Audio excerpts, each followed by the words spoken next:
नमस्कार. एडी मराठी न्यूजमध्ये तुमचं स्वागत आहे. चिंता करू नको, तुझ्या पाठीमागे एकनाथ शिंदे उभा आहे. योगेश कदमचा उल्लेख करत राऊत म्हणाले, तुमचा बाप. मागील काही दिवसांपासून एकनाथ शिंदेचे मंत्री चांगलेच अडचणीत सापडले आहे. कांदिवलीमधील डान्स बारवरून गृहराज्यमंत्री योगेश कदमावर ठाकरेंच्या शिवसेनेने आरोप केला आहे. दरम्यान यावरून रामदास कदमनी एक मोठं विधान केलं आहे. कांदिवलीमधील एका बारवरून परवांनी योगेश कदमांनी कोंडीत पकडलं होतं. दरम्यान परवांनी योगेश कदमवर जे आरोप केले होते त्या संदर्भात पुरावे त्यांनी राज्यपालांना दिले आहेत. त्यामुळे योगेश कदमची अडचण चांगलीच वाढण्याची शक्यता आहे. गृहराज्यमंत्री अनधिकृत डान्स बार चालवतात, पोलीस प्रशासन झोपले का, अशी विचारणा अंबादास दानवे यांनी केली. ठाकरेंच्या शिवसेनेच्या नेत्यांनी केलेल्या आरोपांवर गृहराज्यमंत्री योगेश कदमांनी भाष्य केलं आहे. विरोधकांच्या आरोपांना योग्य उत्तर दिल्याच त्यांनी त्यावेळी म्हटलं, तर चिंता करण्याची गरज नाही, तुझ्या पाठीमागे शिवसेना आणि एकनाथ शिंदे उभा आहे, असं म्हणत एकनाथ शिंदे यांनी योगेश कदमांना धीर दिला. एकनाथ शिंदेंनी कदमांच्या पाठीशी केलेल्या विधानानंतर संजय राऊतांनी एकनाथ शिंदेंना खोचक टोला लगावला.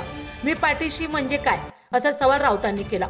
तुमचा बाप दिल्लीत बसल्याचं म्हणत राऊतांनी एकनाथ शिंदेवर जोरदार हल्लाबोल केला आहे.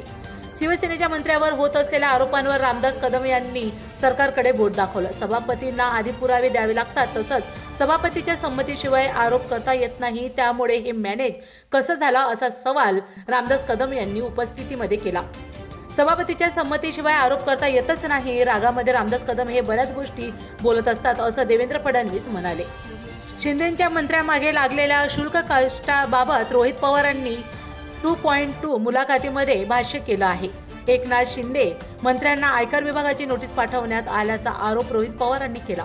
एवढंच नव्हे तर भाजपाकडून एकनाथ शिंदेची शिवसेना आणि दादांच्या राष्ट्रवादीला खिंडार पडण्याचं काम सुरू असल्याचा आरोप देखील रोहित पवार यांनी केला.